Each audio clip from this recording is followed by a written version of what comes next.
Price the Lord. കർത്താവിൻ്റെ അതിപരിശുദ്ധമേറിയ നാമം ഇന്ന് രാത്രി വാഴ്ത്തപ്പെടുമാറാകട്ടെ.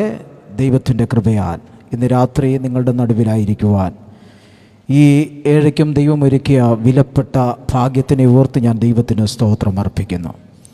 കർത്താവിൻ്റെ വരവ് താമസിച്ചതുകൊണ്ട് ഇന്ന് രാത്രി ഇന്ത്യ ഗോസ്പൽ ക്രൈസ്റ്റ് മിഷൻ ദൈവസഭയുടെ 66ാമത്തെ സുവിശേഷ യോഗം ഈ ദേശത്ത് നടക്കുവാനും അതിൽ കർത്താവിൻ്റെ വചനം സംസാരിക്കുവാൻ ദൈവത്തിൻ്റെ പുരാതന നിത്യതയിലെ ദൈവിക നിർണയപ്രകാരം എനിക്കും ഇവിടെ കടന്നു വരുവാൻ ദൈവം ഒരുക്കിയതിനായി ഞാൻ ദൈവത്തിന് സ്തോത്രം ചെയ്യുന്നു. എന്നെ ഈ മീറ്റിങ്ങിലേക്ക് ക്ഷണിച്ച ബഹുമാന്യ കർത്തൃദാസൻ, ഈ ദൈവസഭയുടെ general president reverend M A. Thomas Kutty sir, തൻ്റെ സഹപ്രവർത്തകർ, അതുപോലെ തന്നെ ആരാധനകൾക്ക് നേതൃത്വം വഹിക്കുന്ന കർത്താവിൻ്റെ ദാസൻ പാസ്റ്റർ സുവിശേഷകൻ, അനുഗ്രഹിക്കപ്പെട്ട സുവിശേഷകന്മാർ, അതുപോലെ തന്നെ ജയദാസ് ബ്രദർ.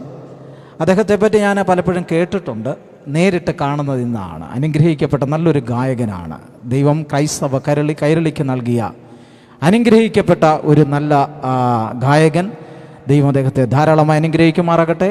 ഇന്ന് ഈ സദസ്സിലായിരിക്കുന്ന എല്ലാ മാന്യ പ്രേക്ഷകർക്കും, എന്നെ ദൂരത്തും ചാരത്തുമായി ഉച്ചഭാഷണിയുടെ ശബ്ദപരിധിക്കുള്ളിലും മീഡിയയിലൂടെയും ശ്രവിക്കുന്ന എല്ലാ വാത്സല്യ സ്നേഹിതർക്കും വേഗം വരുന്നവനാകുന്ന ക്രിസ്തു യേശുവിൻ്റെ ധന്യമേറിയ നാമത്തിൽ ഇന്ന് രാത്രി ഞാൻ എൻ്റെ വന്ദനം അറിയിക്കുകയാണ്. സമയം നമ്മുടെ മുൻപിൽ അതിക്രമിച്ചിരിക്കുകയായതിനാൽ വേഗം തന്നെ വാക്യങ്ങളെ വായിച്ച് ദൈവവചനത്തിൻ്റെ ചിന്തയിലേക്ക് കടക്കുവാൻ പരിശുദ്ധാത്മാവിൽ ഞാൻ ആഗ്രഹിക്കുന്നു.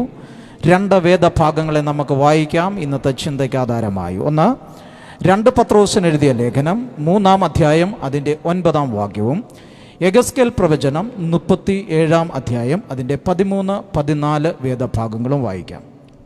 ചിലർ താമസം എന്ന് വിചാരിക്കുന്നത് പോലെ കർത്താവ് തന്റെ വാഗ്ദത്തം നിവർത്തിപ്പാൻ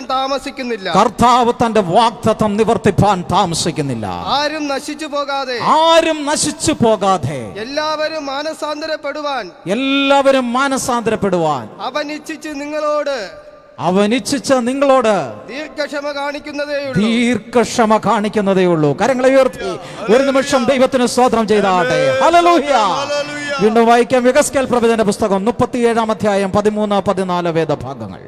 അങ്ങനെ എന്റെ ജനമേ, ഞാൻ നിങ്ങളുടെ ശവകുഴി തുറന്ന് നിങ്ങളെ ശവകുഴിയിൽ നിന്നും കയറ്റുമ്പോൾ ഞാൻ യഹോവ എന്ന് നിങ്ങൾ അറിയും. Praise God. ഹല്ലേലൂയ. അല്ലയോ ജനമേ, നിങ്ങളുടെ ശവകുഴികളെ തുറന്ന നിങ്ങളുടെ ശവക്കുഴിയിൽ നിന്ന് ഞാൻ നിങ്ങളെ കയറ്റുമ്പോൾ ഞാൻ യഹോവ എന്ന് നിങ്ങൾ അറിയും. Praise God. ഹല്ലേലൂയ. യെഹെസ്കേൽ പ്രവാചകൻ ഇസ്രായേൽ ഗണത്തെ നോക്കി വിളിച്ചു പറഞ്ഞ ഒരു ദൈവിക പ്രവചന ദൂതാണ് ഇന്ന് രാത്രി നാം വായിച്ചു കേട്ടത്. പ്രാരംഭമായി നാം വായിച്ചത് പത്രോസിന് എഴുതിയ 2-ാം ലേഖനം അതിൻ്റെ 3-ാം അധ്യായം അതിൻ്റെ 9-ാം വാക്യമാണ്. AD 66-67 കാലഘട്ടങ്ങളിൽ യേശു ക്രിസ്തുവിൻ്റെ ധീരതയേറിയ ശിഷ്യരിൽ ഒരാളായ ശീമോൻ പത്രോസ് ഹല്ലേലൂയ ദൈവത്തിൽ നിന്ന് നിയോഗം പ്രാപിച്ച യേശുയുടെ വിവിധ ഭാഗങ്ങളിൽ ചിതറിപ്പാർക്ക് കിടക്കുന്ന ദൈവിക വിശ്വാസികൾക്ക് വേണ്ടി എഴുതപ്പെട്ട ഒരു പൊതുലേഖനമാണ് പത്രോസിൻ്റെ 2-ാം ലേഖനം എന്ന് പറഞ്ഞാൽ.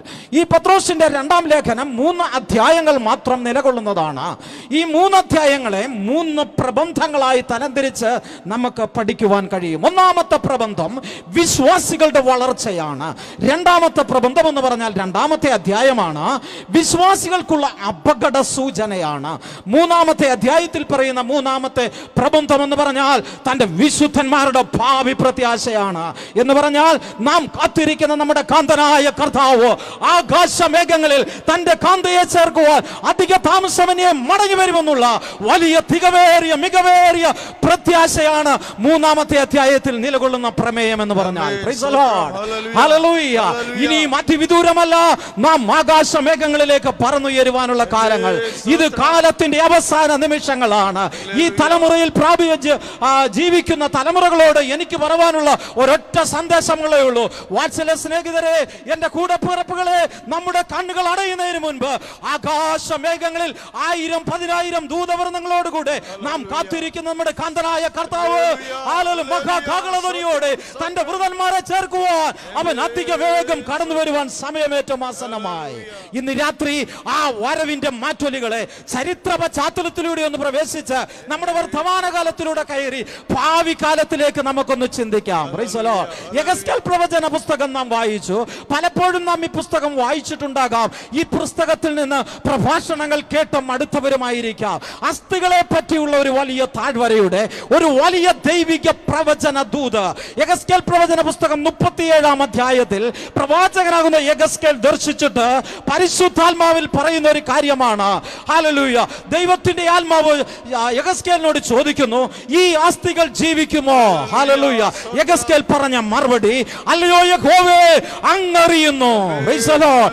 എന്റെ ചിന്തയിൽ, എന്റെ നിരൂപണത്തിൽ, എന്റെ കാഴ്ചപ്പാടിൽ ഈ അസ്ഥികൾക്ക് യാതൊരു രൂപമാറ്റവും സംഭവിപ്പാൻ സാധ്യതയില്ല. കാരണം ഋതുക്കൾ ഇതിന് ഉണങ്ങിയ അസ്ഥികളെന്ന് പേർ നൽകിയിരിക്കുകയാണ്. ഇതിന്റെ ബന്ധം വിച്ഛേദിക്കപ്പെട്ടതാണ്, ജീവനിൽ നിന്ന് കടന്നുപോയതാണ്. എന്നാൽ ഹല്ലേലൂയ, ഈ അസ്ഥികൾ ജീവിക്കുമോ ജീവിക്കില്ലയോ എന്നത് യഹോവയുടെ പദ്ധതിയാണ്.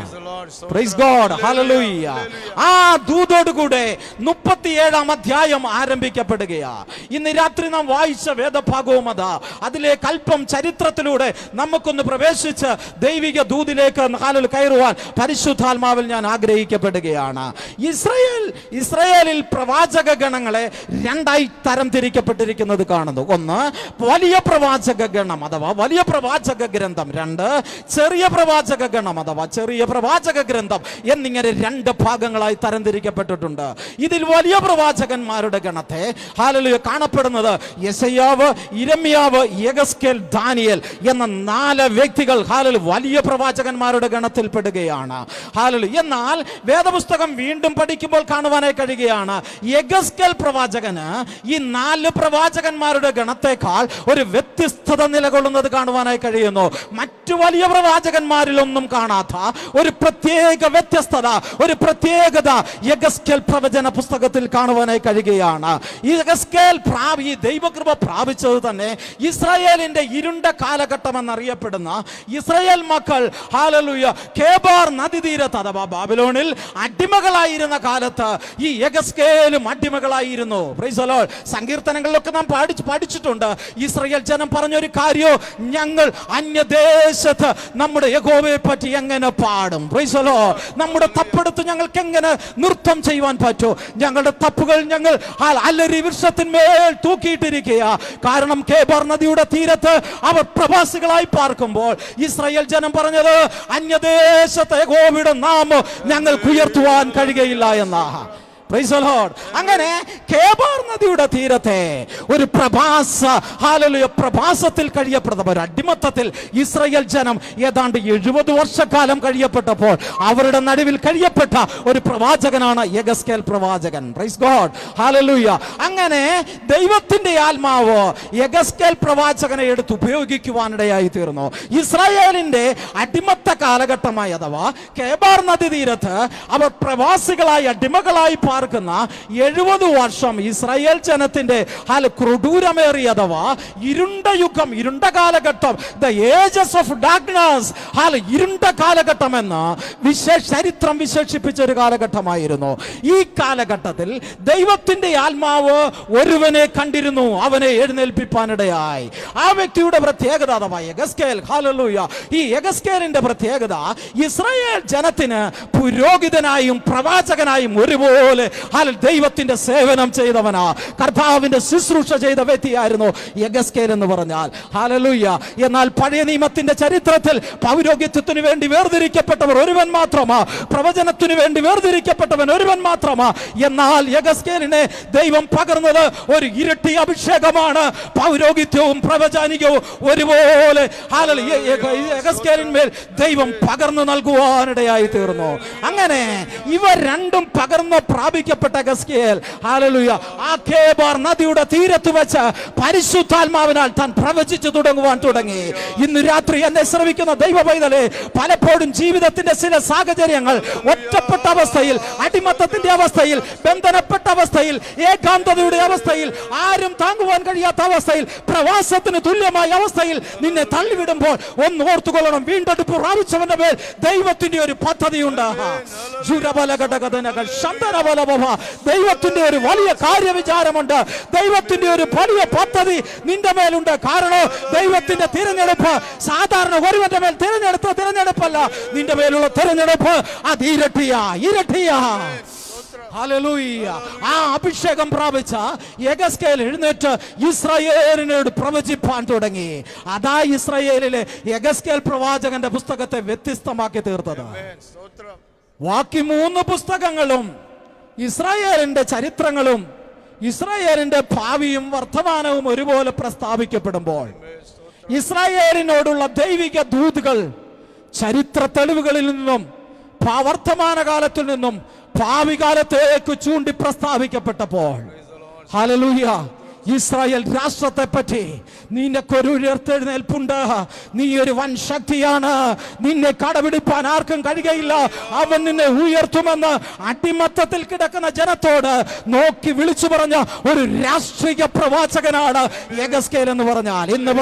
ഇന്ന് രാത്രി എന്നെ ശ്രമിക്കുന്ന ദൈവ പൈതലേ, നിന്നെ ദൈവം ചില ഏകാന്തതയുടെ നടുവിൽ തള്ളപ്പെട്ട് കിടക്കുമ്പോൾ അതിന്റെ നടുവിൽ കണ്ണുനീരൊഴുക്കി ഇരിപ്പാനല്ല, ഉണർന്ന് പ്രകാശിക്കേണ്ട സമയമാ. കഴുകൻ തന്റെ യൗവനം പുതുക്കുന്നത് പോലെ ആത്മബലത്തോടെ അഭിഷേകത്തോടെ ദൈവകൃപയോടെ ദൈവമക്കൾ എഴുന്നേൽക്കേണ്ട ദിവസങ്ങളാ. Praise the Lord. ഹല്ലേലൂയ. അങ്ങനെ യെഗസ്കേൽ എഴുന്നേറ്റു പ്രവചിപ്പാൻ തുടങ്ങി. യെഗസ്കേൽ എഴുന്നേറ്റ് ഈ വലിയ പ്രവചനം നിറവേറ്റുകയാ. എന്ന് പറയുകയാ, ഞാനൊരു വലിയ അസ്ഥിയുടെ താഴ്വര കാണുകയാ. അസ്ഥികൾ ബന്ധപ്പെട്ടതാണ്, നിർജീവമായതാണ്. അതെല്ലാം ബന്ധം വിട്ട് അത് മാറിക്കിടക്കുന്ന ഋതുക്കൾ അതിന് ഉണങ്ങിയ അസ്ഥികളെന്ന് പേർ നൽകിയിരിക്കുകയാണ്. എന്നാൽ ആ അസ്ഥിയെ നോക്കി ഞാൻ പ്രവചിക്കുക. പരിശുദ്ധാത്മാവനോട് പറഞ്ഞു അതിനോട് പ്രവചിപ്പാൻ. അവൻ ജീവൻ പ്രാപിച്ച ഒരു സൈന്യമായി തീരുമെന്ന്. Price the Lord. യെഗസ്കേൽ പ്രവചന പുസ്തകത്തെ 4 ഭാഗങ്ങളായി വിഭജിച്ച് നമുക്ക് പഠിക്കുവാൻ കഴിയും. ഒന്നാമത്തെ ഭാഗം അതിന്റെ 1 മുതൽ 3 വരെയുള്ള അധ്യായങ്ങളാണ്. ഇസ്രായേൽ മേലുള്ള അഥവാ യെഗസ്കേൽ മേലുള്ള ദൈവത്തിന്റെ ചില നിയോഗങ്ങളാണ് ആ ഭാഗത്ത് രേഖപ്പെടുത്തിയിരിക്കുന്നത്. രണ്ടാമത്തെ ഭാഗം 4-ാം അധ്യായം മുതൽ 24-ാം അധ്യായം വരെയുള്ള വേദഭാഗങ്ങളാണ്. യഹൂദയുടെ മേലുള്ള ദൈവത്തിന്റെ ന്യായവിധിയാണ്. 3-ാമത്തെ ഭാഗം 25-ാം അധ്യായം മുതൽ 32-ാം അധ്യായം വരെയുള്ള ഭാഗമാണ്. യഹൂദയ്ക്ക് ചുറ്റുമുള്ള ജാതികളുടെ മേലുള്ള ദൈവത്തിന്റെ ന്യായവിധിയെ കുറിച്ച് പ്രസ്താവിക്കപ്പെടുകയാണ്. 4-ാമത്തെ ഭാഗം എന്ന് പറഞ്ഞാൽ 33-ാം അധ്യായം മുതൽ 48-ാം അധ്യായം വരെയുള്ളതാണ്. ഇസ്രായേലിന്റെ ഉദ്ധാരണവും ആലയ പുനഃപ്രതിഷ്ഠയുമാണ് അവിടുത്തെ പ്രമേയം എന്ന് പറഞ്ഞാൽ. Price the Lord. ഈ ഭാഗത്തിൽ നിന്നാണ് ഇസ്രായേലിന്റെ പുനരുത്ഥാനം എന്ന ഭാഗത്തിൽ നിന്നാണ് ഇന്ന് രാത്രി നാം ചിന്തിക്കുവാനായി തിരഞ്ഞെടുത്ത വേദഭാഗം. Price the Lord. യെശയ്യാ പ്രവാചക പുസ്തകത്തെ നാം പഠിച്ചാൽ അനേക പേരുകൾ പ്രവാചക പുസ്തകത്തിലുണ്ട്. യെശയ്യാ പ്രവാചകനെ വിളിക്കുന്നത് പുത്രന്റെ പ്രവാചകൻ എന്നാണ്. ഹല്ലേലൂയ. യിരെമ്യാ പ്രവാചകനെ വിളിക്കുന്നത് പിതാവിന്റെ പ്രവാചകൻ എന്നാണ്. യോവേൽ പ്രവാചകനെ വിളിക്കുന്നത് പെന്തക്കോസ്തിന്റെ പ്രവാചകൻ എന്നാണ്. എന്നാൽ വേറിട്ടൊരു പ്രവചന ശബ്ദം, വേറിട്ടൊരു നാമം നൽകി യെഗസ്കേൽ പ്രവാചകനെ വിളിച്ചത് ഇങ്ങനെയാ, ഇവൻ ആത്മാവിന്റെ പ്രവാചകനാ. ഇവൻ ഒരു ആത്മാവിന്റെ പ്രവാചകനാ. ഇവൻ ആത്മാവിന്റെ പ്രവാചകനാ. കാരണം നിർജീവമായതിനെ, സാധ്യത കെട്ടുപോയതിനോട് ആത്മാവിൽ പ്രവചിച്ച് കാലൂന്നി എഴുന്നേൽപ്പിച്ച ഒരു പ്രവാചകൻ ഉണ്ടെങ്കിൽ അത് ഇസ്രായേലിലെ യെഗസ്കേൽ മാത്രമേ ഉള്ളൂ. അതുകൊണ്ടാ പറഞ്ഞു ഇവൻ ആത്മാവിന്റെ പ്രവാചകനാ. ഇന്ന് രാത്രി നിന്നെയും ദൈവം ചില ഏകാന്തതയിൽ കൊണ്ടിടുന്നത് ആത്മാവിന്റെ പ്രവാചകന്മാരായി അഭിഷേകം ചെയ്യുവാനാ. ആത്മാവിന്റെ പ്രാർത്ഥനാ വീരന്മാരായി, ആത്മാവിന്റെ ശുശ്രൂഷകരായി, അഭിഷേകത്തിന്റെ ശുശ്രൂഷകരായി ദൈവം നിന്നെ മാറ്റി എഴുതുവാനാ. നിന്റെ സാഹചര്യങ്ങളെ ദൈവം ഇവിടെ ആക്കി തീർത്തത് ആത്മാവിൽ തികകഴിഞ്ഞ് എഴുന്നേൽക്കുവാനാ. ആത്മബലം പ്രാപിച്ചവൻ, ആത്മശക്തി പ്രാപിച്ചവന് അടങ്ങിയിരിക്കാൻ കഴിയുകയില്ല. അവൻ പ്രവചിച്ചു തുടങ്ങും. സാധ്യതകളെ കണ്ടിട്ടല്ല അവന്റെ പ്രവചനോ, ആ സാധ്യതകളെ കണ്ടിട്ടാ. അവന്റെ പ്രവചനോ ആത്മാവിലുള്ളതാ. അവന്റെ പ്രവചനം ജീവിക്കുന്നതാ. അവന്റെ പ്രവചനം ഒരു സൈന്യത്തെ ഉളവാക്കുന്നതാ. ഒരു അഭിഷേകമുള്ള തലമുറ ഉളവാക്കുന്ന ദൈവത്തിന്റെ പ്രവാചകന്മാരായി മൂന്നാം ഹല്ലേലൂയ ഈ ദേശത്തിന്റെ നടുവിൽ നിന്ന്, ഈ സഭയ്ക്കുള്ളിൽ നിന്ന് ദൈവജനത്തെ, യുവാക്കന്മാരെ ദൈവം എഴുന്നേൽക്കുന്ന നൂറ്റാണ്ടുകളായി തീരട്ടെ. Price the Lord. ഹല്ലേലൂയ. അങ്ങനെ പ്രവാചകനെ, യെഗസ്കേൽ പ്രവാചകനെ വിളിച്ച പേര് ആത്മാവിന്റെ പ്രവാചകൻ എന്ന്. ആമേൻ. ഹല്ലേലൂയ. BC 593 മുതൽ BC 571 വരെയുള്ള ദീർഘമായ 22 വർഷങ്ങൾ പഴയ ഇറാഖ് പ്രദേശത്തെ ബാബിലോണിലെ കേബാർ നദിയുടെ തീരത്ത് അടിമകളായി കിടന്ന ഇസ്രായേലിന്റെ നടുവിൽ നിന്ന് ആത്മാവിന്റെ പ്രവാചകൻ എന്നൊരു പുതിയ നാമം നൽകി ദൈവം യെഗസ്കേലിനെ എഴുന്നേൽപ്പിക്കുവാനിടയായി. ഹല്ലേലൂയ. ആ യെഗസ്കേൽ എഴുന്നേറ്റ് താൻ പ്രവചിച്ചു പറഞ്ഞത് ഇങ്ങനെയാ: ഗതിഭേദങ്ങളെ നോക്കി അവയ്ക്ക് സമാനമായാൽ അവൻ പ്രവചിച്ചു തുടങ്ങിയത്. യെഗസ്കേലിന്റെ പ്രവചനം ഗതിഭേദങ്ങൾക്ക് വിരുദ്ധമായ ആത്മാവിനാൽ കൂടിയുള്ളതായിരുന്നു. യെഗസ്കേലിന്റെ പ്രവചനത്തിന്റെ പ്രത്യേകത ആത്മ നിറവുള്ളതാ. ദൈവത്തിൽ നിന്ന് പ്രാപിച്ചിട്ട് ദൈവജനത്തിന് അവൻ വിസ്താരം തുറന്നു കൊടുത്ത പ്രവചന ധ്വനിയായിരുന്നു യെഗസ്കേലിന്റെ പ്രവചനം എന്ന് പറഞ്ഞാൽ. ബാക്കി പ്രവചനങ്ങളൊക്കെയും പലരെയും നോക്കിയാൽ ഗതിഭേദങ്ങളുടെ മാറ്റങ്ങൾക്കനുസരിച്ച് പ്രവചന വാക്കുകൾ മുൻപോട്ട് പോകുമ്പോൾ വീണ്ടെടുപ്പ് പ്രാപിച്ചവനെ, ദൈവകൃപയുള്ളവനെ, ആത്മാവിൽ പ്രവചിച്ചു തുടങ്ങുന്നവനെ, ദൈവശക്തിയാൽ തിരഞ്ഞെടുക്കപ്പെട്ടവനെ, കേബാർ നദിയുടെ തീരത്തെ പ്രവാസ ജീവിതത്തിന്റെ അടിമത്തത്തിൽ നിന്ന് കണ്ണുനീരൊടുക്കി മുഴങ്കാൽ മേലിരുന്ന് പ്രാപിച്ച ദൈവകൃപയുള്ള ദൈവമൈതനെ യെഗസ്കേലിനെ പോലെ അവൻ ഗതിഭേദങ്ങൾക്കെതിരായി അവൻ പ്രവചിക്കും, ദൈവദൂതിന് അനുകൂലമായി. ഹല്ലേലൂയ. അങ്ങനെ പ്രവചിച്ചു തുടങ്ങിയ ഒരു രാഷ്ട്രീയ പ്രവചനമാണ് ഇന്ന് രാത്രി നാം വായിച്ചു കേട്ടത്. പ്രാർത്ഥിക്കുന്ന ഒരു ദൈവ പൈതൽ ഒരിക്കലും നിരാശിതനായി തീരുകയില്ല. അവൻ ഒരിക്കലും തളർന്നു പോകുകയില്ല. യെഗസ്കേൽ പ്രവചന പുസ്തകം 37-ാം അധ്യായം നോക്കിയാൽ ഉണങ്ങിയ ഒരു അസ്ഥികളുടെ താഴ്വരയിലേക്ക് യെഗസ്കേലിനെ ദൈവം ഇറക്കി വെച്ചിട്ട് ദൈവം ചോദിച്ചൊരു ചോദ്യമോ, ഈ അസ്ഥികൾ ജീവിക്കുമോ? സാധ്യതയില്ല, സാധ്യതയില്ല, യാതൊരു സാധ്യതയുമില്ല. നമ്മളോട് പറഞ്ഞെങ്കിൽ നമ്മൾ വിളിച്ചു പറയുമായിരുന്നു, ഇല്ല കർത്താവേ, ഒരിക്കലും പറ്റില്ല, ഈ അസ്ഥികൾക്ക് ജീവിപ്പാൻ കഴിയുകയില്ല. കാരണം ഇത് ഏതിന്റെ ഏതസ്ഥിയാണെന്ന് പോലും തിരിച്ചറിയുവാൻ പറ്റാത്ത വിധം ഋതുക്കൾ ഇതിന് ഉണങ്ങിയ നാമം നൽകി ഉണങ്ങിയ അസ്ഥികൾ എന്ന് പറഞ്ഞ് മാറ്റി നിർത്തിയതാ. എടുത്താൽ പലതും പൊടിഞ്ഞു പോകുന്നതാ, പലതിന്റെയും ഭാഗങ്ങൾ ദ്രവിച്ചു തുടങ്ങിയതാ. ഇത് ഒരിക്കലും കൂട്ടിച്ചേരുവാൻ കഴിയുന്നതല്ല. ഈ അസ്ഥികൾ ജീവിപ്പാൻ സാധ്യതയില്ലെന്ന് പറയും. എന്നാൽ ആത്മാവിന്റെ പ്രവാചകൻ വിളിച്ചു പറഞ്ഞൊരു ദൂത്, ഇല്ല, ഹല്ലേലൂയ, യഹോവേ, അങ്ങ് എന്നെ ഈ താഴ്വരയിലേക്ക് ഇറക്കിയെങ്കിൽ അങ്ങേ അറിയാതൊന്നും ഇവിടെ സംഭവിക്കയില്ല, അങ്ങറിയാതൊന്നും ഇവിടെ ചലിക്കയില്ല, അങ്ങറിയാതൊന്നും ഇവിടെ ഇടപെടുകയില്ല. നീ എന്നെ ഈ താഴ്വരയിലേക്ക് ഇറക്കിയെങ്കിൽ ഈ അസ്ഥികളെ കൊണ്ട് ദൈവത്തിന്റെ വാക്കിന് ചില പദ്ധതികളെ ചെയ്തെടുക്കുവാനുണ്ട്. ഇതിന്റെ ചരിത്ര പശ്ചാത്തലത്തിലേക്ക് നാം ഒന്ന് പോയാൽ, പഴയ സോവിയറ്റ് യൂണിയന്റെ തലസ്ഥാനമായിരുന്ന കീവ്, നമ്മൾ ഈ കീവിനെ പറ്റി അടുത്ത കാലത്ത് കേട്ടതാ, പത്രമാധ്യമങ്ങളിലൂടെ ഒക്കെ നമ്മൾ കേട്ടതാണ്. ഹല്ലേലൂയ. റഷ്യയും ഉക്രൈനും നടത്തിയ ഒരു യുദ്ധം, ഇതൊക്കെ നമ്മൾ വായിക്കുകയും കേൾക്കുകയും ചെയ്ത് അന്നേരം ആൽമേനും ഗോളോറിയും ഒക്കെ പറഞ്ഞ് നമ്മൾ മടങ്ങിപ്പോയവരാ. ഹല്ലേലൂയ. ഈ പ്രദേശത്തെ നോക്കി പ്രവാചകൻ മുൻപേ വിളിച്ചു പറയുന്ന ഒരു ദൂത്. Price the Lord. Hallelujah. Soviet യൂണിയന്റെ തലസ്ഥാനമായിരുന്ന കീവിന്റെ വടക്കു പടിഞ്ഞാറുള്ള ഒരു മലയുണ്ട്. ആ ഒരു മലയ്ക്കോ ഒരു മലയിടുക്കുണ്ട്. ആ മലയിടുക്ക് ഇറങ്ങി വരുന്നത് ഒരു വലിയ താഴ്വരയിലേക്കാണ്. ആ താഴ്വരയുടെ പേരാണ് ബാബിയാർ താഴ്വര. Price the Lord. ചരിത്രകാരന്മാർ ഈ താഴ്വരയെ വിശേഷിപ്പിച്ചൊരു നാമമുണ്ട്. ഹല്ലേലൂയ. ഈ താഴ്വരയെ ഒരു കാലത്ത് നോക്കിയിട്ട് ചരിത്രകാരന്മാരുടെ എല്ലാം തൂലിക ചലിച്ചത് ഇങ്ങനെയാ. താഴ്വരയുടെ മനോഹാരിതയല്ല, മലയിടുക്കിന്റെ പ്രകൃതി ഭംഗിയല്ല. അവരാരും കവികൾ എഴുതിയതുപോലെ, നമ്മുടെ ഗ്രാമീണ ഭംഗി കണ്ടിട്ട് കവിത്രയങ്ങൾ പാടിയതുപോലെ മനോഹരമെന്ന് പറഞ്ഞു പാടിയില്ല. അവർ പറഞ്ഞത് ബാബിയാറിലെ ഒരു കൂട്ടക്കൊല. അവർക്ക് ചിത്രയിപ്പാൻ, അവർക്ക് എഴുതുവാൻ പറ്റിയ ചരിത്രത്തിന്റെ തൂലിക അവരെ കൊണ്ട് എഴുതിപ്പിച്ചത് ലോകം കണ്ട ഏറ്റവും വലിയ കൂട്ടക്കൊല. ഹല്ലേലൂയ. ഏറ്റവും വലിയ കൂട്ടക്കൊല. ഹല്ലേലൂയ. ലോകം കണ്ട, ലോകത്തെ നടുക്കിയ ഏറ്റവും വലിയ കൂട്ടക്കൊല. അതിന് ചരിത്രരേഖകൾ ചരിത്രകാരന്മാർ നൽകിയത് ഈ കുപ്രസിദ്ധി നേടിയ ഈ ബാബിയാർ താഴ്വരയിൽ നടന്ന ബാബിയാർ കൂട്ടക്കൊല എന്നതാണ്. Price the Lord. ഇതെന്നാ നടന്നത്, എങ്ങനെയാ നടന്നത് എന്നതിനെ പറ്റി നമുക്കൊന്ന് ചിന്തിച്ചാൽ ചരിത്രത്തിലേക്ക് അല്പനിമിഷം നാം ഒന്ന് കടന്നു പോകേണ്ടതുണ്ട്. ചരിത്ര പുസ്തകങ്ങളൊക്കെ വായിക്കുകയും പഠിക്കുകയും ചെയ്യുന്ന വിദ്യാർത്ഥികൾക്കും ഇവ വായിച്ച വ്യക്തികൾക്കുമൊക്കെ ഈ കൂട്ടക്കൊലയെ പറ്റി വ്യക്തമായി അറിയാവുന്നതാണ്. 1941 ജൂൺ മാസം അഡോൾഫ് ഹിറ്റ്ലർ നാസി സൈന്യവുമായി ഒരു വലിയ കരാർ ഉറപ്പിക്കുവാനിടയായി തീർന്നു.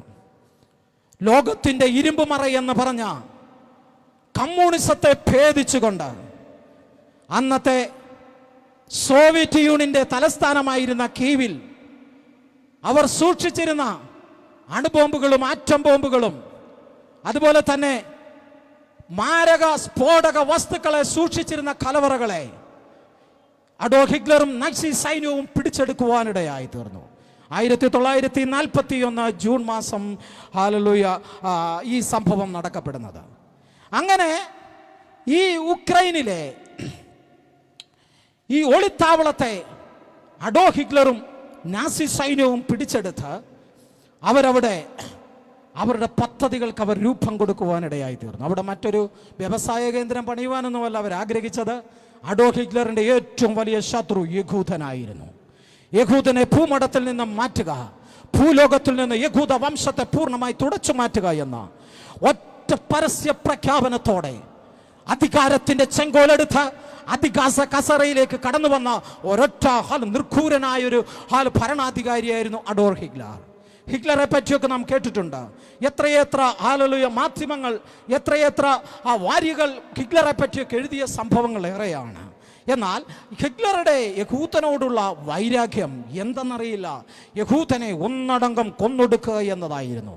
ഇങ്ങനെ 1941 ജൂൺ മാസം അഡോൾഫ് ഹിറ്റ്ലർ കമ്മ്യൂണിസത്തിന്റെ ഇരുമ്പുമറ എന്ന് പറയുന്ന ഉക്രൈന്റെ തലസ്ഥാനത്തെ പിടിച്ചെടുത്ത് അവൻ അവിടെ ഹല്ലേലൂയ ഒരു പദ്ധതി രൂപീകരിക്കാനിടയായി തീർന്നു. ആ ഗൂഢാലോചന ഇങ്ങനെയാണ്. ഇവരുടെ സങ്കേതങ്ങളും ഇവരുടെ അണുശക്തികളെയും ഒക്കെ നമ്മൾ പിടിച്ചെടുത്തിട്ടുണ്ട്. ഇനിയും ഒരു പോരാട്ടത്തിന് നാം ഇറങ്ങുകയാണ്. ലോകത്തോടുള്ള നമുക്ക് പോരാട്ടമുള്ള ഒരു ചെറിയ സൈന്യത്തോടാ, അത് ഇസ്രായേൽ എന്ന ഗണത്തോടാ. Price the Lord. യഹൂദ വംശത്തോടാ. ഇസ്രായേൽ എന്ന നിയമപരമായിട്ടുണ്ടായിട്ടില്ല. ആ യഹൂദ വംശത്തോടാണ് നമുക്ക് പോരാട്ടമുള്ളത്. അങ്ങനെ 1941 സെപ്റ്റംബർ 29 തീയതി അഡോൾഫ് ഹിറ്റ്ലർ നാസി സൈന്യവും ചേർന്ന് ഒരു പ്രഖ്യാപനം പുറപ്പെടുവിക്കുവാനിടയായി. പ്രഖ്യാപനം ഇത്രമേ ഉള്ളൂ: ആ ഉക്രൈനിൽ പാർക്കുന്ന ആ കീവിലുള്ള സകല യഹൂദന്മാരും ബാബിയാർ താഴ്വരയിലേക്ക് കടന്നു വരണം. ഈ താഴ്വരയിലേക്ക് കടന്നു വരുമ്പോൾ അവരവരുടെ സാമഗ്രികൾ, അവരുടെ രേഖകൾ, അവരുടെ സർട്ടിഫിക്കറ്റുകൾ, അവരുടെ കൊച്ചു കുഞ്ഞുങ്ങൾ മുതൽ വൃദ്ധരായവരെയും കൂട്ടിക്കൊണ്ടുപോരണം. ആരെയും അവരുടെ കൂടാരത്തിൽ ഒളിപ്പിച്ചു വെക്കുവാൻ പാടില്ല. അങ്ങനെ ഒരു സംഭവം ഞങ്ങളുടെ ദൃഷ്ടിയിൽപ്പെട്ടാൽ അവരെ കൂട്ടത്തോട് വധിച്ചു കളയുമെന്നുള്ള ഒരു വലിയ ഭീഷണിയും മുഴക്കുവാനിടയായി തീർന്നു. അങ്ങനെ ഈ ഭീഷണി കേട്ട് യഹൂദ വ്യക്തികളെല്ലാം തന്നെ, യഹൂദന്മാരെല്ലാം തന്നെ കണ്ണുനീരോടെങ്കിൽ പോലും വയോധികരായവരെ താങ്ങിയെടുത്തും പിഞ്ചു കുഞ്ഞുങ്ങളെ മാറോടണച്ചും ഗർഭിണികളും കൊച്ചു കുഞ്ഞുങ്ങളും വയോധികരും എല്ലാം ഒരുപോലെ കാൽനടയായി അവർ യാത്ര ചെയ്യുകയാണ്. ഓരോ ഗ്രൂപ്പുകളായി, ഗണങ്ങളായി അവർ ബാബിയാറിന്റെ മലയിടുക്കുകളിലേക്ക് യാത്ര ചെയ്തപ്പോൾ പലരും അവരോട് ചോദിച്ചു, എവിടോട്ട് പോകുകയാ, എന്തിനു പോകുകയാ? അവർ പറഞ്ഞു, അഡോൾഫ് ഹിറ്റ്ലർ ഞങ്ങളെ വിളിച്ചിട്ടുണ്ട്. ഒരുപക്ഷെ യഹൂദ കോളനി വെച്ച് തരാനായിരിക്കാം, ഒരുപക്ഷെ ഞങ്ങളുടെ ജീവൻ എടുക്കാനായിരിക്കാം, ഒരുപക്ഷെ ഞങ്ങളെ രാജ്യത്തിൽ നിന്ന് നാടുകടത്താനായിരിക്കാം. എന്തിനെന്നറിയത്തില്ല. മരണമായാലും ജീവിതമായാലും ഒരുപോലെ സ്വീകരിച്ചേ പറ്റൂ. ഞങ്ങളും ഞങ്ങളുടെ കൊച്ചു കുഞ്ഞുങ്ങളും വൃദ്ധന്മാരും മാതാപിതാക്കളുമെല്ലാം ഒരുപോലെ അത് സ്വീകരിക്കുവാൻ ഇരുകരങ്ങളെയും നീട്ടി ഞങ്ങൾ ബാബിയാറിനെ ലക്ഷ്യമാക്കി യാത്ര ചെയ്യുകയാണ്. അങ്ങനെ അവർ ബാബിയാർ താഴ്വരയിലേക്ക് എത്തി. 1941 സെപ്റ്റംബർ 29 തീയതി ഒരു ഹല്ലേലൂയ ഗണങ്ങളായി പല സമയങ്ങളിൽ വരെ ഷെഡ്യൂളുകളിലായിട്ട് ബാബിയാറിന്റെ മലയിടുക്കുകളിലേക്ക് യഹൂദന്മാർ ഒന്നടങ്കം ചെല്ലുവാനിടയായി തീർന്നു.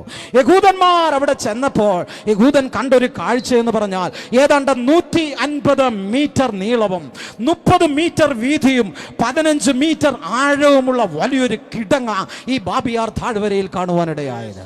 പലരും ചോദിച്ചെന്താണ് ഈ കിടങ്ങ്? മറുപടിയില്ല. ഹല്ലേലൂയ. ആ കിടങ്ങൾക്ക് മുൻപിൽ നാസി സൈന്യം വിളിച്ചു പറഞ്ഞു, യഹൂദനോട് പറഞ്ഞത്, ആവാലവൃദ്ധം ജനങ്ങളോ അവരുടെ വസ്ത്രങ്ങളും അവരുടെ രേഖകളും എല്ലാം അവിടെ ഗോഡൌണിൽ സൂക്ഷിച്ചിട്ട് നഗ്നരായി വന്ന് ഈ കിടങ്ങിന് ചുറ്റും നിൽക്കുവാൻ അവരോട് നാസി സൈന്യം ആവശ്യപ്പെടുവാനിടയായി. ദോക്കുധാരികളായ നാസി പടയെ കണ്ടിട്ട് ഭയവികുലരായ കുഞ്ഞുങ്ങൾ മാതാപിതാക്കളുടെ മാറോട് ചേർന്ന് കിടന്നു. വാർദ്ധക്യമുള്ളവർ നിറകണ്ണുകളോട് നടക്കുവാൻ വയ്യെങ്കിലോ അവരുടെ കുഞ്ഞുങ്ങളുടെ തോളിൽ പിടിച്ചുകൊണ്ട് വയോധികരായവർ നേർന്നു നിൽപ്പാൻ കെപ്പില്ലാത്തവർ, നട്ടല് വളഞ്ഞു തുടങ്ങിയവർ, രോഗം ശീലിച്ചു തുടങ്ങിയവർ, യുവാക്കന്മാർ യുവതികളെല്ലാം ഒരുപോലെ ആ കിടങ്ങിന് ചുറ്റും നിൽക്കുകയാണ്. വിവസ്തരായി നിൽക്കുമ്പോൾ അവരുടെ നെഞ്ചു കിടന്ന് പിടയ്ക്കുന്നുണ്ട് എന്താ സംഭവിപ്പാൻ പോകുന്നതെന്ന്. ഹല്ലേലൂയ. അവർ പലരും പ്രാണവേദനയിലാണ്. കണ്ണുനീർ ധാരധാരയായി ആ കിടങ്ങിലേക്ക് വീഴും. കണ്ണുനീർ തുള്ളികൾ വീഴുമ്പോൾ ഹല്ലേലൂയ അവർക്കൊന്നുറപ്പായി ഒന്നെങ്കിൽ ജീവൻ അല്ലെങ്കിൽ മരണം. Price the Lord. നിമിഷങ്ങൾ കഴിയുന്നതിന് മുൻപ് ഒളിച്ചിരുന്ന നാസി സൈന്യം ഹല്ലേലൂയ നഗ്നരായ ഈ വ്യക്തി യഹൂദ ആ കിടങ്ങിന് ചുറ്റും നിന്ന യഹൂദ വംശത്തിന് നേരെ നിറയൊഴിച്ച് അവരൊക്കെ ഈ അർത്ഥപ്രാണനോടുകൂടെ ആ വലിയ കിടങ്ങിലേക്ക് മറിഞ്ഞു വീഴപ്പെടുമ്പോൾ ഒന്നിനു പുറകെ ഒന്നായി ശവങ്ങൾ ഹല്ലേലൂയ പ്രാണൻ അറ്റുപോയതും അറ്റുപോകാത്തതോ പാതി ജീവനുമായി പലരും അതിനുള്ളിൽ അടുക്കടുക്കായി കിടക്കുമ്പോൾ ഹല്ലേലൂയ യഹൂദന്മാർ നാസി സൈന്യവും ഹിറ്റ്ലറും ദൂരത്തു നിന്ന് മാറി നിന്നവർ അട്ടഹസിച്ച് ചിരിക്കുകയാണ്. യഹൂദ വംശം തീർന്നു, അവരുടെ ജനാവലി ഇവിടെ തീർന്നു, അവരുടെ ജനറേഷൻ ഇവിടെ തീർന്നു. ഹല്ലേലൂയ. ഇതിനെപ്പറ്റി നെവർ ടു ഫോർഗെറ്റ് എന്ന ഹല്ലേലൂയ ഒരു ഗ്രന്ഥത്തിൽ അതിന്റെ ഗ്രന്ഥകാരനായ മിൽട്ടൺ അദ്ദേഹം വിവരിച്ചിരിക്കുന്ന വിവരണം കണ്ടാൽ ഏത് മനുഷ്യന്റെയും കരളലിപ്പിക്കുന്നതാ, ഏത് കണ്ണും നിറഞ്ഞു കവിയുന്നത് പോലെ വേദന ജ്വലിപ്പിക്കുന്ന ചരിത്ര പശ്ചാത്തലങ്ങളാണ്. ഹല്ലേലൂയ. അങ്ങനെ 1941 സെപ്റ്റംബർ 29 32 ദിനങ്ങൾ ലോകം കണ്ട ഏറ്റവും വലിയ കൂട്ടക്കൊലയ്ക്ക് സാക്ഷി നിന്ന വർഷങ്ങളാണ്. 33,771 യഹൂദന്മാർ ആ കുഴിയിൽ ആ മിനിറ്റുകൾ കൊണ്ട് ജീവന്ത്യം പ്രാപിച്ചു എന്ന ചരിത്രം എഴുതി കണ്ട ഇന്നുവരെ ലോകത്തിൽ സംഭവിച്ചിട്ടില്ലാത്ത ഏറ്റവും വലിയ കൂട്ടക്കൊല. ഹല്ലേലൂയ. നെവർ ടു ഫോർഗെറ്റ് എന്ന ആ ഗ്രന്ഥത്തിൽ ആ ഗ്രന്ഥകാരനാകുന്ന മിസ്റ്റർ മിൽട്ടൺ രേഖപ്പെടുത്തിയിട്ട് പറഞ്ഞതാ ലോകം കണ്ട ഏറ്റവും വലിയ കൂട്ടക്കൊല. അതിന് അദ്ദേഹം നൽകിയ പേരാണ് ബാബിയാർ കൂട്ടക്കൊല. ചരിത്രത്തിൽ ഇതുപോലൊരു കൂട്ടക്കൊല കണ്ടിട്ടില്ല. ചരിത്രത്തിൽ അനേക യുദ്ധങ്ങൾ കണ്ടിട്ടുണ്ട്. പക്ഷേ കൂട്ടത്തോടെ മിനിറ്റുകൾ കൊണ്ട് ഇത്രയും വലിയ വ്യക്തികളുടെ ജീവനെ എടുത്ത ഒരു കൂട്ടക്കൊല ലോക ചരിത്രം കണ്ടിട്ടില്ല. ലോക ചരിത്രത്തിലില്ലാത്ത ഏറ്റവും വലിയൊരു കൂട്ടക്കൊലയായിരുന്നു 1941 സെപ്റ്റംബർ 29, 30 തീയതികളിൽ ബാബിയാറിൽ നടക്കപ്പെട്ടത്. ആ ബാബിയാറിൽ താഴ്വരയിൽ ഒരുക്കപ്പെട്ട കിടങ്ങിന്മേൽ യഹൂദന്റെ ശവങ്ങൾ വീണു തുടങ്ങിയപ്പോൾ പലയിടത്തും പലരും വിളിച്ചു പറഞ്ഞു, യഹൂദന്റെ ജീവിതം, യഹൂദ വംശം ഇവിടം കൊണ്ട് തീർന്നു, യഹൂദ വംശം ഇവിടം കൊണ്ട് തകർന്നു, ഇനിയും അവൻ രക്ഷപ്പെടുകയില്ല എന്ന്.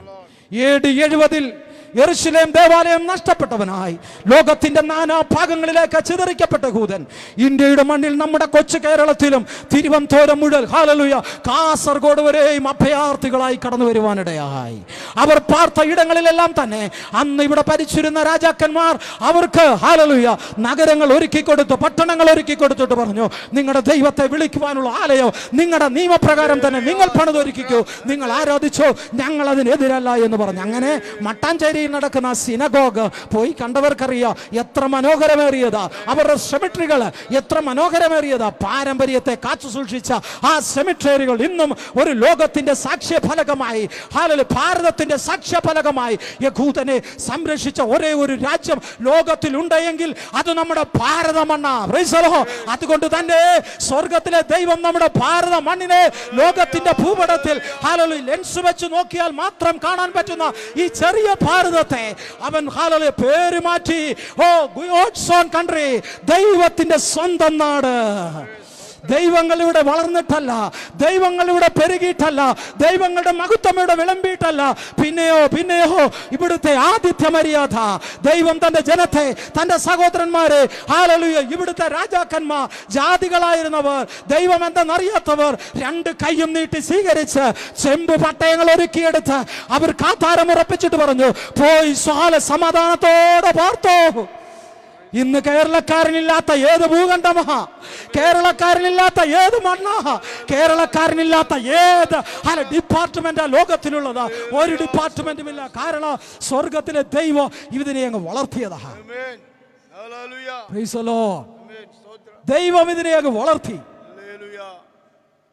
ലോകത്തിൽ കേരളക്കാരന്റെ പേര് പ്രശസ്തമാക്കി തീർത്തു. ഞങ്ങൾ പലയിടങ്ങളിലൊക്കെ പ്രഭാഷണം പ്രസംഗിക്കുവാനായി കടന്നു പോകുമ്പോൾ കേരളത്തിൽ നിന്ന് വന്നവരെന്ന് പറയുമ്പോൾ എന്തോ മഹത്വമുള്ള പുള്ളികളെന്ന് പറഞ്ഞ് വലിയ ആദരവുകൾ നടത്താറുണ്ട്.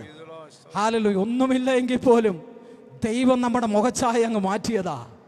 യോഗത്തിൽ എവിടെ ചെന്നാലും തിരിച്ചറിയാൻ പറ്റും കേരളീയനെ. ലോകത്തിൽ എത്ര വലിയ സമൂഹത്തിന്റെ അടുത്ത് ചെന്നാലും പറയൂ, ആർ യു മലയാളി? നീ മലയാളിയാണെന്ന് ചോദിക്കൂ. Price the Lord. കാരണം എന്താണെന്നറിയണമോ? ദൈവം നമ്മളെ മുദ്രയിട്ടങ്ങ് മാറ്റി. നീ അനുഗ്രഹിക്കപ്പെട്ടവനാ. നമ്മുടെ രാജ്യത്തെ ദൈവം അങ്ങ് അനുഗ്രഹിച്ചെന്നേ, അതിന്റെ പേര് പോലും ദൈവം അങ്ങ് മാറ്റി എഴുതുവാനിടയായി. Praise the Lord. ഹല്ലേലൂയ. ഇങ്ങനെ ബാബിയാർ താഴ്വരയിലെ ഈ അസ്ഥി കൂമ്പാരങ്ങൾ കിടക്കുകയാണ്. ഈ അസ്ഥി കൂമ്പാരങ്ങൾക്ക് ഈ ശവങ്ങൾ ജീർണിച്ചു തുടങ്ങിയിട്ടും ആരും ഇതിൽ ഒരു പിടി മണ്ണ് പോലും എടുത്തിടുവാൻ ചെല്ലാതെ വളരെ വേദനകരമാകുന്ന ഒരവസ്ഥയിൽ ഹല്ലേലൂയ ജനം കണ്ട് അവിടെ കടന്ന ഉക്രൈൻ നിവാസികൾ പോലും നെഞ്ചത്ത് കരം വെച്ച് പോയ അവസ്ഥകൾ അവരുടെ ജീവിതത്തിലുണ്ടായിരുന്നു. ഹല്ലേലൂയ.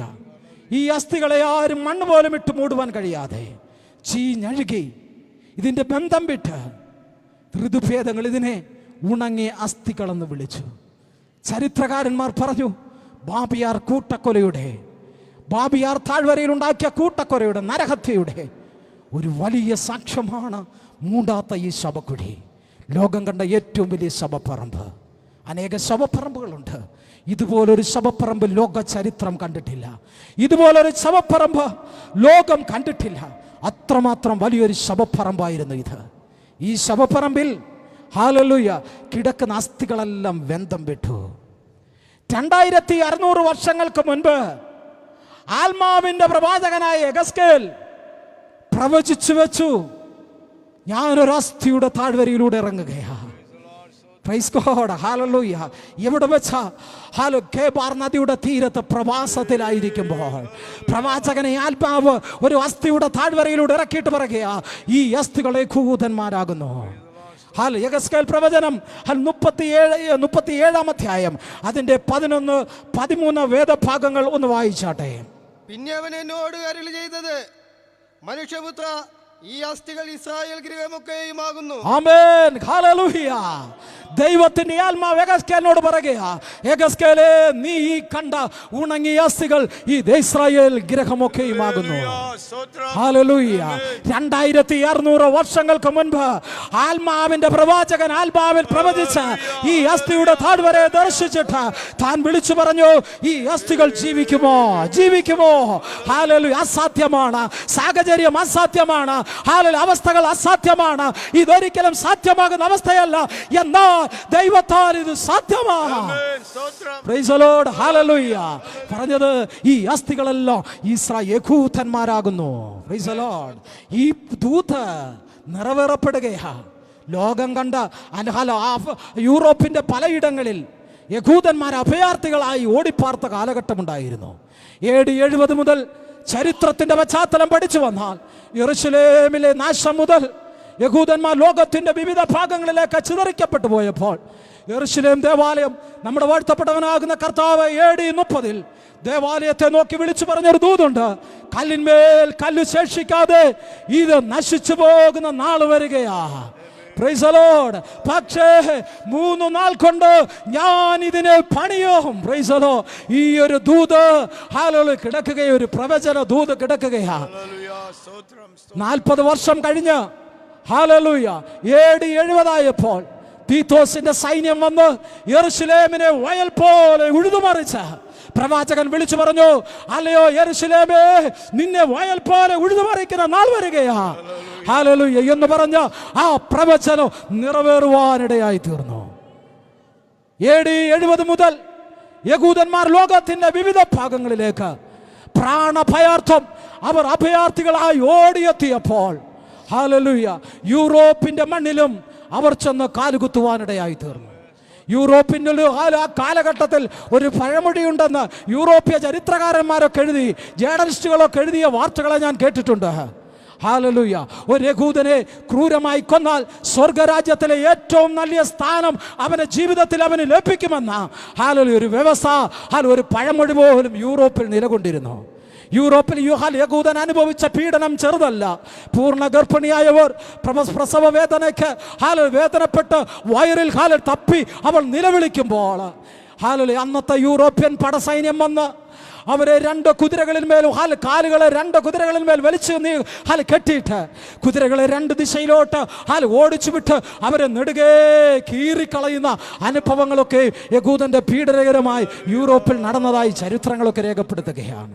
അത്രമാത്രം പീഡനം അനുഭവിക്കപ്പെട്ട യഹൂദൻ യൂറോപ്പിന്റെ ഓരോ കിടങ്ങുകളും എടുത്തു നോക്കിയാൽ അവിടെ ഏറ്റവും കൂടുതൽ അസ്ഥികൾ നിറഞ്ഞു നിന്നത് യഹൂദ വംശത്തിന്റെ ആയിരുന്നു.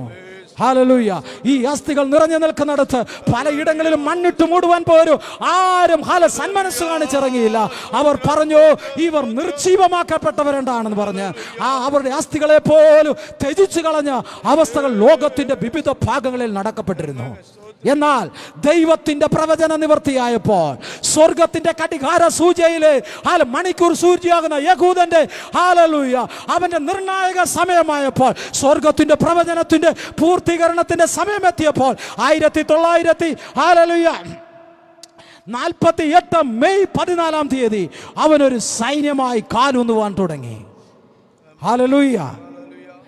ഏതാണ്ട് 1930 മെയ് 3 മുതൽ 1945 വരെയുള്ള ദീർഘമായ 12 വർഷങ്ങൾ ജർമ്മനിയുടെ രാഷ്ട്രീയ അധികാരത്തിൽ നാസി സൈന്യം കടന്നു വന്നപ്പോൾ യൂറോപ്പിന്റെ പല കിടങ്ങുകളും പല താഴ്വരകളും യഹൂദന്റെ അസ്ഥികയെ കൊണ്ടാണ് ഏറ്റവും കൂടുതൽ നിറയപ്പെട്ടത്.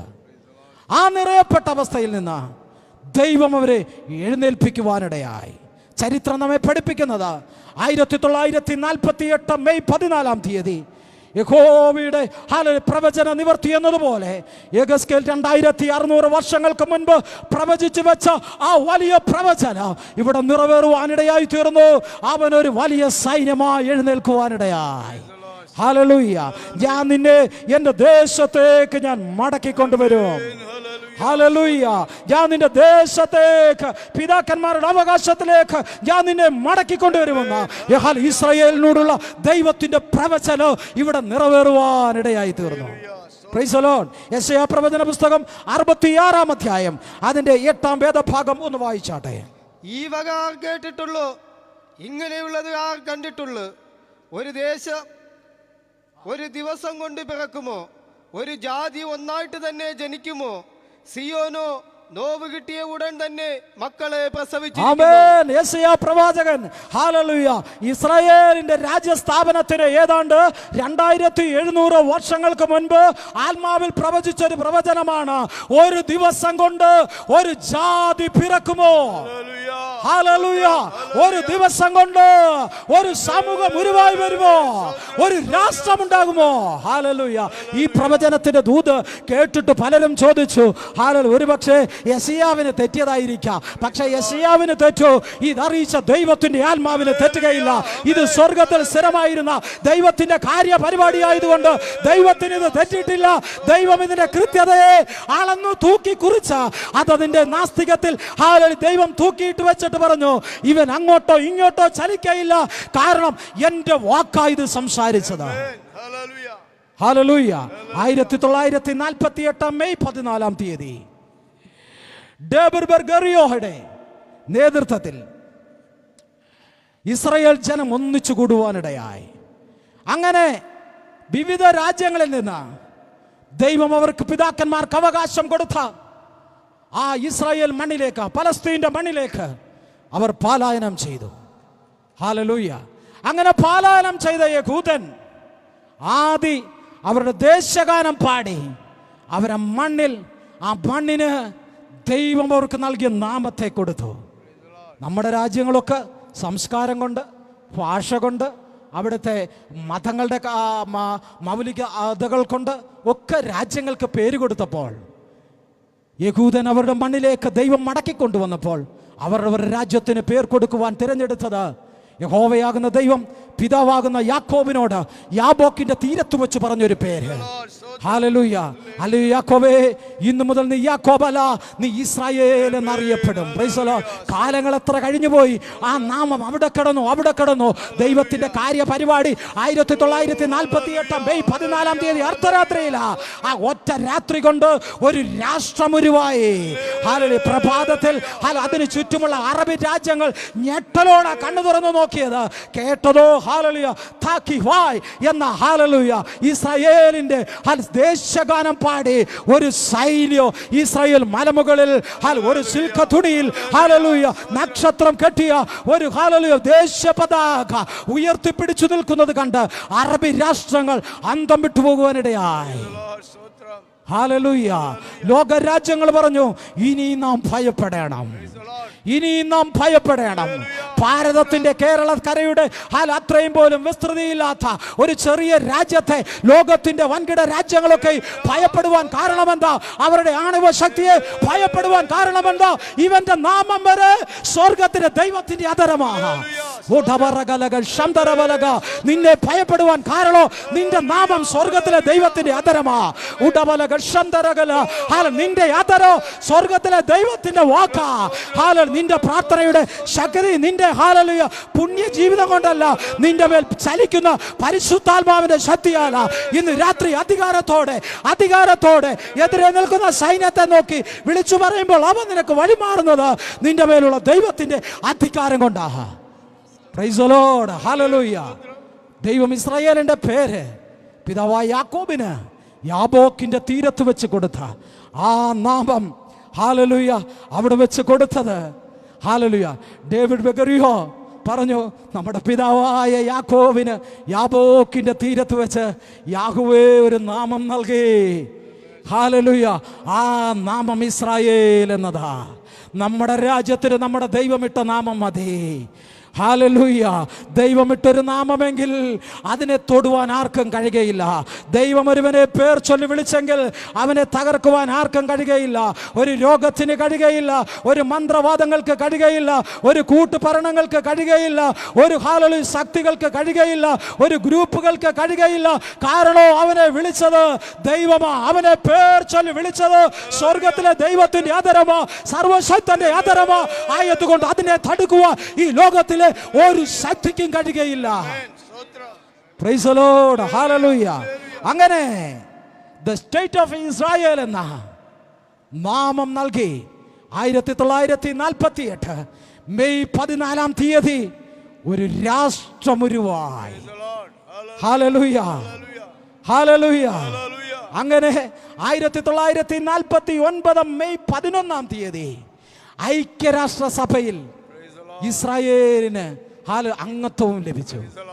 1948 മെയ് 14 ഇസ്രായേൽ എന്നൊരു രാജ്യമുണ്ടായി എന്ന ഡേവിഡ് ഗെഗറിയോയുടെ നേതൃത്വത്തിൽ ഹല്ലേലൂയ ദേശഗാനം ചൊല്ലി പലസ്തീന്റെ കുന്നുകളിൽ മേൽ അവർ ജയഘോഷം കൊണ്ടാടിയപ്പോൾ 1 മണിക്കൂർ തികയുന്നതിന് മുൻപ് ലോകത്തിന്റെ പോലീസ് എന്ന സ്വയം വിശേഷിപ്പിക്കപ്പെടുന്ന അമേരിക്ക വിളിച്ചു പറഞ്ഞു, ഇസ്രായേലിനെ ഞങ്ങളൊരു രാജ്യമായി അംഗീകരിച്ചെന്ന്. ഹല്ലേലൂയ. യൂറോപ്പിലെ പല രാജ്യങ്ങളും പറഞ്ഞു ഞങ്ങളും അംഗീകരിച്ചെന്ന്. പക്ഷേ അറബി രാജ്യങ്ങൾ പറഞ്ഞു പറ്റില്ല, ഞങ്ങൾക്കത് പറ്റില്ല. ഹല്ലേലൂയ. ഞങ്ങളുടെ വാഗ്ദത്തത്തിന് എതിരായവൻ, ഞങ്ങളുടെ അവകാശങ്ങൾക്കെതിരായവൻ, ഞങ്ങൾക്ക് അംഗീകരിക്കാൻ പറ്റില്ല. ഹല്ലേലൂയ. അങ്ങനെ ഒരു വലിയ വാദപ്രതിവാദം നടക്കുമ്പോൾ 1949 മെയ് 11 ഒരു വർഷം തികയുന്നതിന് മുൻപ് സ്വർഗത്തിലെ ദൈവം ഐക്യരാഷ്ട്രസഭയിൽ ഒരംഗത്വം ഇസ്രായേലിന് നൽകി. Price the Lord. ഇത്ര കൃത്യമായി വേദപുസ്തകം പ്രവചിച്ചു വെച്ചൊരു പ്രവചനം, ഒരു രാഷ്ട്രീയ പ്രവചനം. Price the Lord. ഒരു ഗ്രന്ഥങ്ങളും പ്രവചിക്കാത്ത, ഒരു എഴുത്തുകാരും പ്രവചിക്കാത്ത, ഒരു പ്രവാചകന്മാരും പ്രവചിക്കാത്ത, ഇസ്രായേലിൽ അനേക പ്രവാചകന്മാരിരുന്നിട്ട് ആത്മാവിന്റെ പ്രവാചകനായ യെഗസ്കേലിന് ദൈവം ഈ രാഷ്ട്രീയ പ്രവചനം വെളിപ്പെടുത്ത കൃത്യമായി നൽകിയത്. അതതിന്റെ കാലസമ്പൂർണത വന്നപ്പോൾ, അതതിന്റെ സമയ പട്ടിക വന്നപ്പോൾ അത് വ്യക്തമായി നിറവേറപ്പെട്ടെങ്കിൽ ഇന്ന് രാത്രി നിന്നോടും പറഞ്ഞ ദൂത് അത് നിറവേറാതെ പോകുകയില്ല. നിന്റെ തലമുറമേലുള്ള വാഗ്ദത്തം നിറവേറാതെ പോകുകയില്ല. നിന്റെ സഭയിന്മേലുള്ള വാഗ്ദത്തം, നിന്റെ ദേശത്തിന്മേലുള്ള വാഗ്ദത്തം സാധ്യതകളില്ലെങ്കിലോ അത് സാധ്യമാക്കൂ. കാരണം വാഗ്ദത്തം ചെയ്തവൻ ദൈവമാണ്. Praise the Lord. Hallelujah. വാഗ്ദത്തം ദൈവത്തിന്റെ അവകാശമാണ്. അതവന്റെ തന്റെ മക്കൾക്ക് വേണ്ടി അവൻ ഒരുക്കി വെച്ചിരിക്കുന്നതാണ്. ഹല്ലേലൂയ. അങ്ങനെ 1947 മെയ് 14-ാം തീയതി മറ്റൊരു പ്രവാചകം കൂടെ നിറവേറുവാനിടയായി തീർന്നു. വായിക്കാം ആമോസ് പ്രവചന പുസ്തകം 9-ാം അധ്യായം അതിന്റെ 12-ാം വാക്യം. ഞാൻ തന്നെ അങ്ങ് പറഞ്ഞു പോകാം. ദാവീദിന്റെ വീണുപോയ കൂടാരത്തെ അവൻ പുതുക്കി പണിയും. Price the Lord. Hallelujah. AD 70 Titus സൈന്യം യെരൂശലേം ദേവാലയം മുഴുവൻ തച്ചുടച്ച ദാവീദിന്റെ കൂടാരത്തെ നശിപ്പിച്ചു കളഞ്ഞ് ലോകത്തിന്റെ നാനാ ദിക്കുകളിലേക്ക് ദാവീദിന്റെ കുലം ഇസ്രായേൽ ഗണം യഹൂദ നഗരം ചിതറിക്കപ്പെട്ടപ്പോൾ ഒരു കൂടാരമില്ലാത്തവനായി, ഒരു കുടക്കീഴിൽ കഴിയാത്തവനായി കിടന്നപ്പോൾ സ്വർഗത്തിലെ ദൈവത്തിന്റെ പദ്ധതി വന്നപ്പോൾ ആമോസ് വിളിച്ചു പറഞ്ഞ പ്രവചനം ഇവിടെ നിറവേറുകയാണ്. അവൻ വീണുപോയ ദാവീദിന്റെ കൂടാരത്തെ അവൻ പുതുക്കി പണിതു. എങ്ങനെ? ഇസ്രായേൽ എന്ന തൂണിന്മേൽ. Praise the Lord. Hallelujah. Israel എന്ന തൂണിന്മേൽ അതിനെ അവൻ പുതുക്കി പണിതു. ഹോശേയ പ്രവചനം 6-ാം അധ്യായം അതിന്റെ 2-ാം വാക്യം വായിക്കുമ്പോൾ അവിടെ കാണുവാനായി കഴിയുക, 2 ദിവസം കഴിഞ്ഞിട്ട് അവൻ നമ്മെ ജീവിപ്പിക്കും, 3-ാം ദിവസം അവൻ നമ്മെ എഴുന്നേൽപ്പിക്കും. Praise the Lord. Hallelujah. യേശു ക്രിസ്തു AD 30 പറഞ്ഞു, ഈ യെരൂശലേം ദേവാലയം നശിക്കപ്പെട്ടു പോകും, കല്ലിന്മേൽ കല്ല് ശേഷിക്കാതെ നശിച്ചു പോകും. Praise the Lord. 2 ആത്മീക അർത്ഥങ്ങൾ അതിന് നിൽക്കുകയാണ്. ഒന്ന് അക്ഷരീയമായ ഒരർത്ഥമാ. ആ അർത്ഥം ഇതാണ്. ഹല്ലേലൂയ.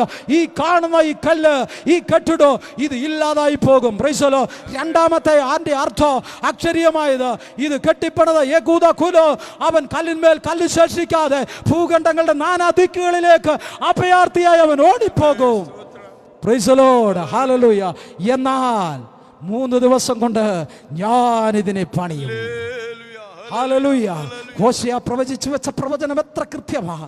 കർത്താവിന്റെ ജനനത്തിന് മുൻപ് ജീവിച്ചിരുന്ന പ്രവാചകൻ, യേശു ക്രിസ്തുവിനെ നേരിൽ കണ്ടിട്ടില്ലാത്ത പ്രവാചകൻ, യേശു ക്രിസ്തുവിനെ പറ്റി അറിഞ്ഞിട്ടില്ലാത്ത പ്രവാചകൻ. ഹല്ലേലൂയ. പ്രവചന നിവർത്തികളെല്ലാം നിറവേറി. അതിസംഭവമായ മറ്റൊരു സംഭവമുണ്ട്. ഞാൻ പറഞ്ഞു AD 70 ഹല്ലേലൂയ റോമ സൈന്യം വന്ന് യെരൂശലേം ദേവാലയത്തെ, യെരൂശലേമിനെ അടിമുടി മുഴുവൻ ഇളക്കി മറിച്ചു കളഞ്ഞു. യെരൂശലേമിനെ മുഴുവൻ നശിപ്പിച്ചു കളവാനിടയായി തീർന്നു എന്ന്. ഹല്ലേലൂയ. ആ സമയത്ത് ഹല്ലേലൂയ യെരൂശലേമിന്റെ സിയോൻ ഗേറ്റിന്റെ താക്കോല് അവിടെ സൂക്ഷിച്ചിരുന്ന റബിമാരായിരുന്നു. ഹല്ലേലൂയ. പ്രായമേറിയ അവിടുത്തെ സീനിയർ റബിമാരായിരുന്നു. ആ റബിമാർ അതിൻ്റെ താക്കോലുകളെ സൂക്ഷിച്ചു വെക്കുന്നത് പതിവായിരുന്നു.